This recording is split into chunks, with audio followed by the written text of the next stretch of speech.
how to improve insulin sensitivity. If you know anyone who has diabetes or you're diabetic, this video is actually going to benefit you a lot. I want you to stick to the end of this video because I'm going to be telling you how you can actually improve your insulin sensitivity. This is especially to those people who didn't have diabetes before, but as they are growing as adults, they now discover that they now develop diabetes, the type of diabetes that is called type 2 diabetes. So in this very video, I'll be showing you how you can actually improve your insulin sensitivity. Meaning to say that it's going to help you control. These are the tips that's going to help you control your sugar level, help you control how best your body can actually utilize insulin for your own good. Number one thing that you need to do to improve insulin sensitivity is fasting. Okay, I encourage people to fast a lot because when you fast, you actually enable your organ, your body, to be able to take up the insulin that is available. Okay, so a lot of people who actually engage in intermittent fasting actually have their sugar level improved. So what is actually intermittent fasting? So you can actually decide that you'll be skipping breakfast. For a matter of fact, breakfast, eating 3 square meal does not have much benefit to those who are actually looking towards having a healthy life.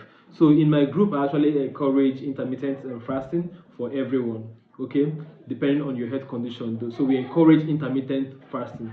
So what do we do in intermittent fasting? You can actually skip breakfast or skip lunch or skip dinner, depending on the one that actually suits you. So for me and others in our group, so we do intermittent fasting at night.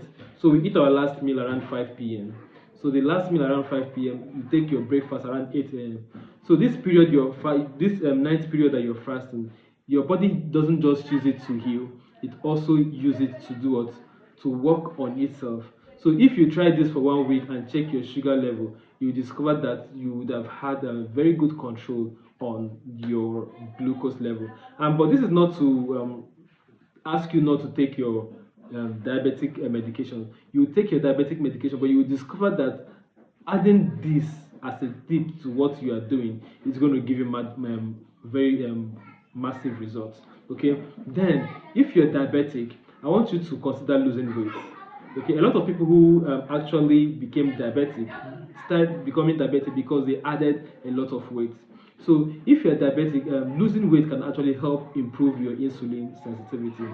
So before being on the big side is actually in fashion, but now being on the big side is actually out of fashion. So that's why I'm encouraging you, if you know that you've added weight, in fact check your BMI and know what your BMI is actually saying per time. So with that, you can actually know the right step to take.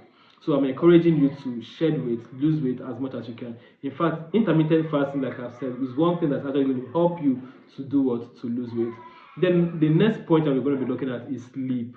A lot of us don't get adequate rest. We are on our gadgets till midnight, or we have a lot of activities, we have a lot of work that we do till midnight, and most of us don't get adequate sleep.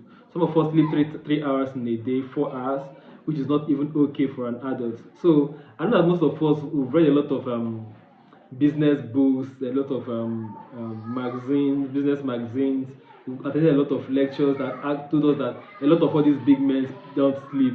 Yeah, that around 8, 11 p.m. Sorry, 1 p.m., 3 p.m. That's so and so big man doing very well in the industry is still awake working on 1 or 2 projects.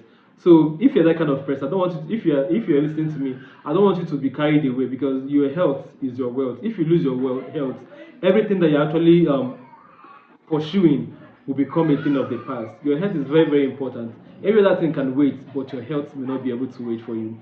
So if you're here and this makes sense to you, I'm wonderful victory, by the way, your kidney health coach.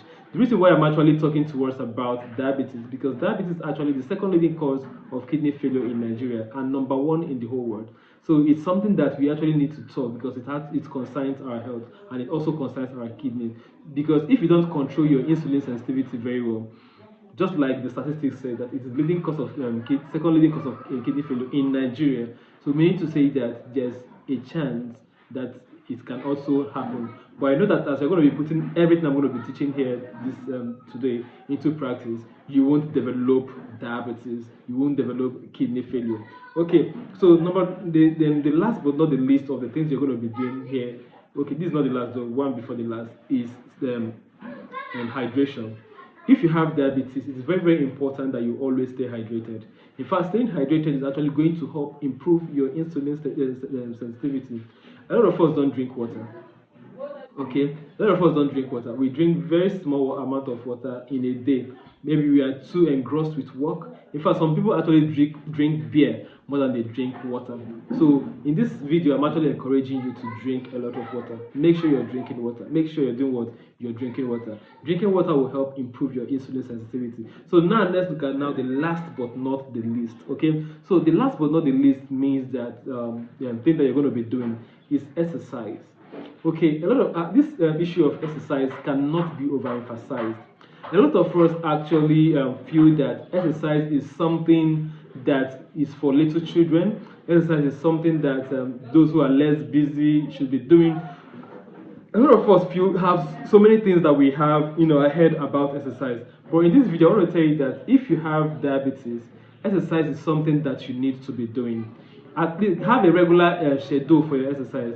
It could be daily, it could be 3 times a week, as much as you can afford. But make sure that you actually exercise up to 150 minutes every week. Okay, every day. Make sure that you dedicate at least 30 minutes to your exercise. You discover that if you keep to these rules that I've actually spelled out, you discover that your insulin level, your sugar level will be managed properly. Okay, it's actually going to do a very great work. It's actually going to help your medications to work better. And at a point, if your sugar is not going high, is maintained, you may actually need to stop. It's not a rocket science. You may actually need to hold on with your medication. But please don't hold on with your medication without your doctor asking you to do so. So what I'm saying is that these steps will help you manage your sugar level better.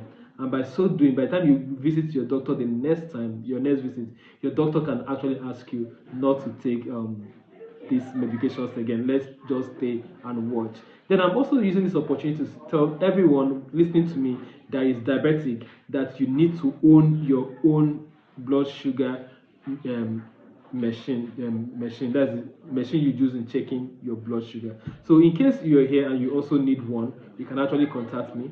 Then also for anyone managing diabetes, high blood pressure too, you need to also own your own at home. So if you also need that, you can also contact me.